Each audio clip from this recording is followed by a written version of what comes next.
These chills didn't come from the cold, they came from you.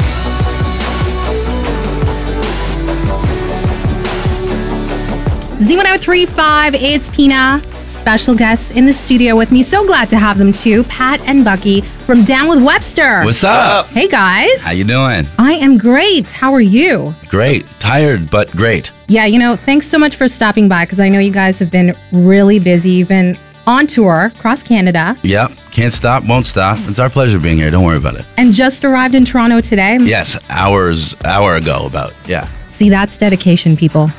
That is dedication. Well, we're here. We're home. It's great. We're the guys who branded our tour Wind Tour, so now we have to live up to it every day. Yeah, you guys missed a big storm here in Toronto while you were away. Yo, honestly, now I kind of feel with the rest of the country because coming from Thunder Bay, this is a joke. Oh, really? What? This is a joke. What was it like there? Well, they have snow mounds this taller than our tour bus just from having to plow the street. That's snow. It hurts to breathe. Yeah. Oh my God. Out there. It's your nose doesn't run because when it starts to, it freezes.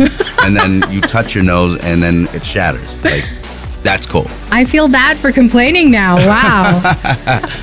So this is your hometown and you are in Toronto. Big show tonight, Sound Academy. Yep. Yeah. So this is going to be a lot of fun. Tickets are still available. Fans want to get them. Yes, they are, but they're going fast, so cop on them soon. So what can fans expect tonight from you guys?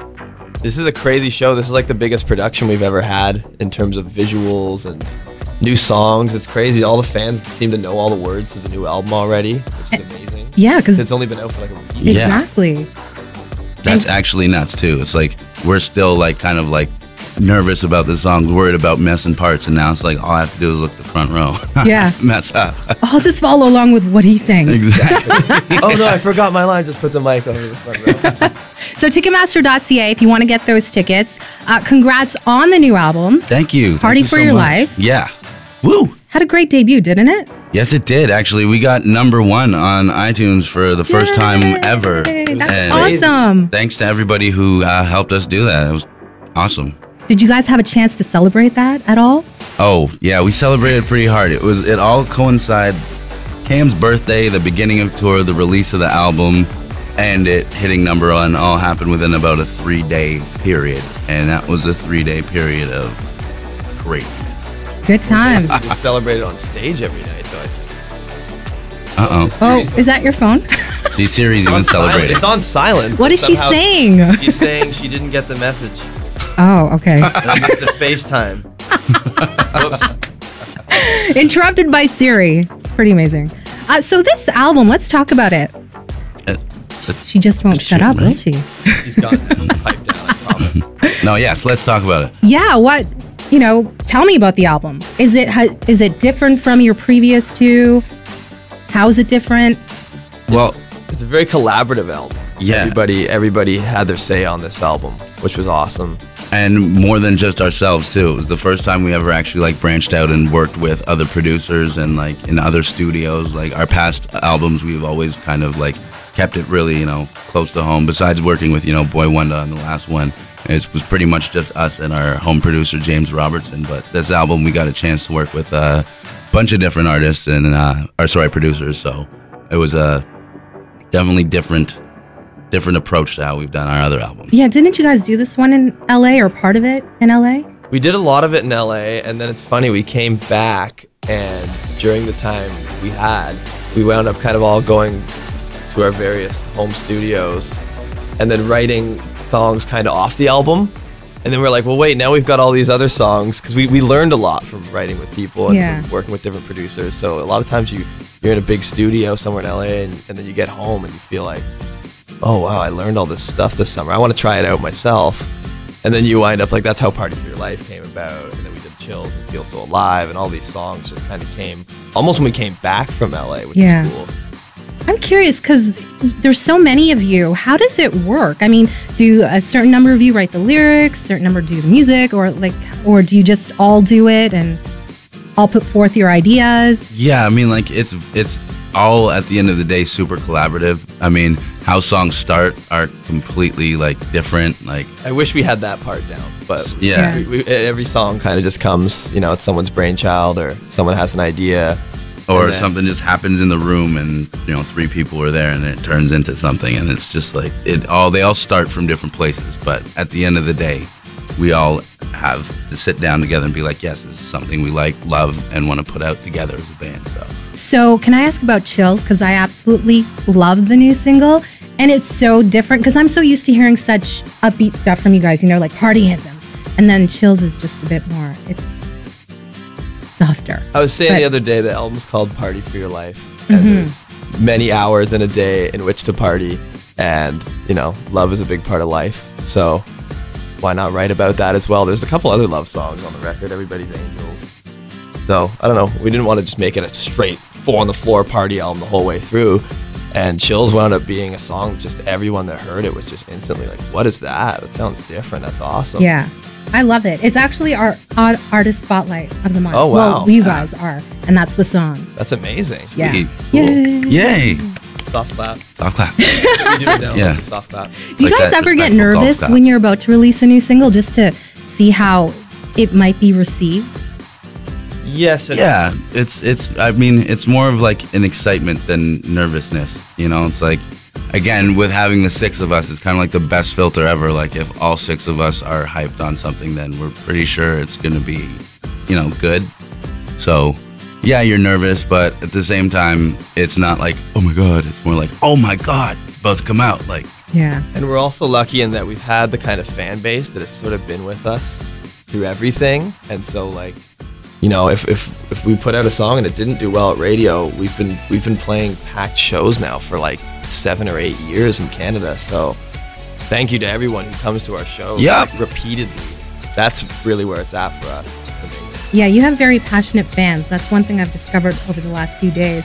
Do you have any like fun fan experiences, bizarre encounters with fans or anything like that? oh, there's a lot. And every time I get asked that, I don't know what to say. we get I don't want to rat anyone out. we get some weird poems. Oh, really? We get, I don't know, sometimes it all depends on where you are too. I remember like one time we were parked out front of the show in our tour bus, and out of the blue it just starts shaking and rattling, and then you see flashes coming through the windows, and then the windows start sliding open and hands are coming in, and it's just like, it felt like almost like fan zombie apocalypse or something. It's like, what's going on? Like, That's nuts. That's a little scary. yeah, it's a bit. It's flattering and scary at the same time. Wow. Back to Chills for a minute, though. I'm curious. When's the video coming up for that one? Soon is all we can say. We're still working on it, and it's gonna look awesome. But sit tight. We have to get it right. Okay. And who are you really into? Like when you turn on the radio, what artists or what songs are you really into now? I'm been really listening to a lot of like weird kind of like underground rap stuff and newer.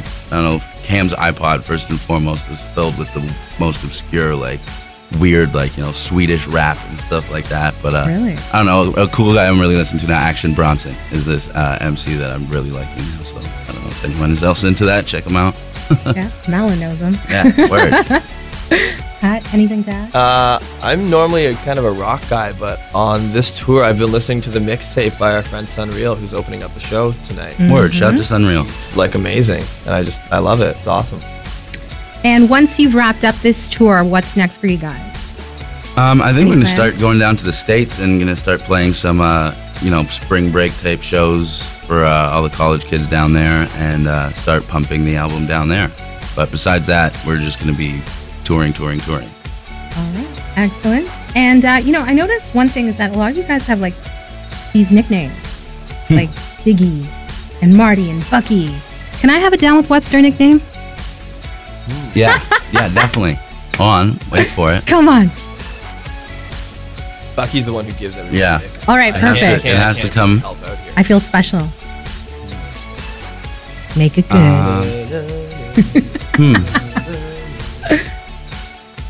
Pina. I know it's a tough name. Pina Alada. There it is. Oh, wow. Pina Alada? A Pina Alada, because you got a lot of that. Okay. I like yeah. that. I'm so tweeting that out today. Yes, I am. And one last thing, guys. I want to know, are you really down with Webster? Yeah, I guess. Is I think the we've name... been down with him for a while. So the actual show, the little boy, Webster, is that where it came from? I'm curious. Well, I mean... It was on TV. There's no actual, like, connection. It was just, like, a bunch of, we were so young and just idiot kids making up idiot names. Although, like, that's where it could have been like Fruit Loo tennis shoe. Yeah. Who knows? Like, that's a good name. Right? I heard he lives in Brampton. For No real, way. Emmanuel Lewis lives in Brampton now. Really? Yeah. We have to Is he follow it. Canadian? I don't think he's Canadian, but for some reason there's a connection there. He lives in Canada Just now. in And Brampton. we were supposed to be playing a festival in his hometown or something, and someone said that they were going to try and get him out to the show. And make No a cameo way. On stage. What? Yeah. Why am I and then just finding out because about we this? didn't wind up playing the festival. Well, if he's in Brampton, I know. Brampton's not too far away. I'm familiar with that area. I don't know. I might just be making this up. Yeah. I don't Well, know. I'm going to I Google did that hear after. he was somewhere in Canada. a lot of you got some research to do. Find him for us. Yeah. Find for him. Sure. If he's listening to this, We gotta bring him on stage with you guys, right? Exactly. That would be awesome. I would love to see that myself, for sure. All right, Down with Webster Sound Academy tonight. Get your tickets if you don't have them. And guys, thank you so much for No stopping by. problem. Such a pleasure to meet you. Yeah. Awesome. All right. Awesome.